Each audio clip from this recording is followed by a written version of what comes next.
ബാക്കിയിരിക്കുന്ന ചോറ് കൊണ്ട് നമുക്ക് പെട്ടെന്ന് ഉണ്ടാക്കിയെടുക്കാൻ പറ്റുന്ന ഒരു റെസിപ്പിയാണ് കേട്ടോ ഇന്നത്തേത്. അതുപോലെ തന്നെ യാത്രകളൊക്കെ പോകുമ്പോൾ കേടാവാത്ത ഭക്ഷണം നമുക്ക് കൊണ്ടുപോകണമെങ്കിൽ അതിന് വേണ്ടിയിട്ടും ഉണ്ടാക്കാൻ പറ്റുന്നതാണ്. മറ്റൊന്നുമല്ല, ലെമൺ റൈസ് ആണ്. അപ്പൊ ആദ്യം എള്ളെണ്ണ നമ്മൾ ചട്ടി ചൂടായി കഴിഞ്ഞപ്പോൾ ഒഴിച്ചു കേട്ടോ. ഇനി അതിലേക്ക് കുറച്ച് കടുക്, കുറച്ച് പരിപ്പ്. ഞാനിപ്പോ ഇവിടെ സാമ്പാർ പരിപ്പ് തന്നെയാണ്, കടലപ്പരിപ്പ് ഉണ്ടെങ്കിൽ അതെടുക്കാം. കുറച്ച് ഉഴുന്ന് പരിപ്പ്.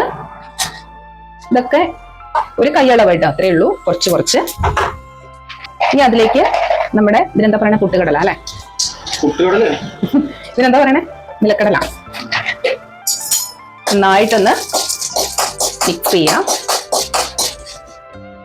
ഇതേ സമയം തന്നെ നമുക്കതിലേക്ക് കുറച്ച് ഇഞ്ചിയും പച്ചമുളകും കേട്ടോ, എരിവിനനുസരിച്ച് പച്ചമുളകും കൂടെ ചേർക്കാം.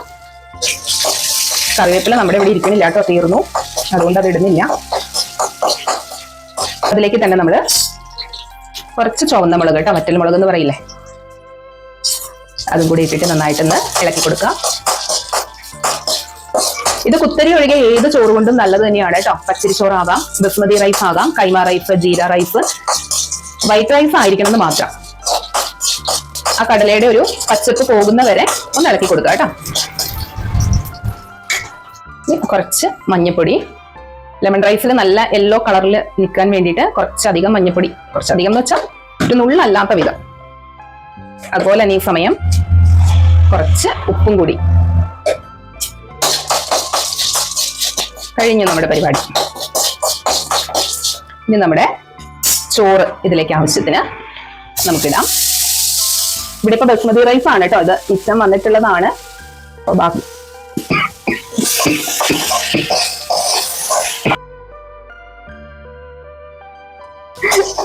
അതിന്റെ ആ ഒരു കുത്തല് വന്നതല്ലേ. ഇനി നമുക്ക് സ്റ്റൗ ഓഫ് ചെയ്യാം കേട്ടോ. ഞാൻ നാരങ്ങാ നീര് ഒഴിക്കാനുണ്ട്. ഇതാണ് ലെമൺ റൈസ്. ഓഫ് ചെയ്തതിന് ശേഷം ഈ നാരങ്ങാ നീര് ചേർക്കുന്നതുകൊണ്ട് തന്നെ 2 ദിവസം വരെ ഇത് കേടാവാതിരിക്കും കേട്ടോ. അതാണ് നമുക്ക് ട്രെയിൻ യാത്രയിലൊക്കെ അപ്പൊ പിന്നെ നമുക്ക് ലെമൺ റൈസ് കഴിക്കാൻ പറ്റില്ലല്ലോ. അപ്പൊ എല്ലാരും ഒന്ന് ഉണ്ടാക്കി നോക്കൂട്ടോ, പെട്ടെന്ന് തയ്യാറാക്കാൻ പറ്റും. പ്രത്യേകിച്ച് ട്രെയിൻ യാത്രയൊക്കെ ആണെങ്കിൽ ട്രെയിനിൽ നിന്ന് നമ്മൾ ഓരോ ഫുഡൊക്കെ വാങ്ങിച്ച് കഴിക്കുന്നതിനേക്കാളുണ്ടല്ലോ, നമ്മൾ ഇതൊന്ന് ജസ്റ്റ് പൊതിഞ്ഞെടുത്ത് കൊണ്ടുപോയി കഴിഞ്ഞാൽ ദീർഘദൂര യാത്രയാണെങ്കിൽ കേട്ടോ. അപ്പൊ ഇത്രയേ ഉള്ളൂ നമ്മുടെ നാരങ്ങാ സാദം റെഡി, ലെമൺ സാദം. അതിന് വേറെ ഒന്നും പ്രത്യേകിച്ച് വേണമെന്നില്ല കേട്ടോ. എന്നാലും പപ്പടം, നാരങ്ങാച്ചാറ്, ഇത്തിരി തൈര്.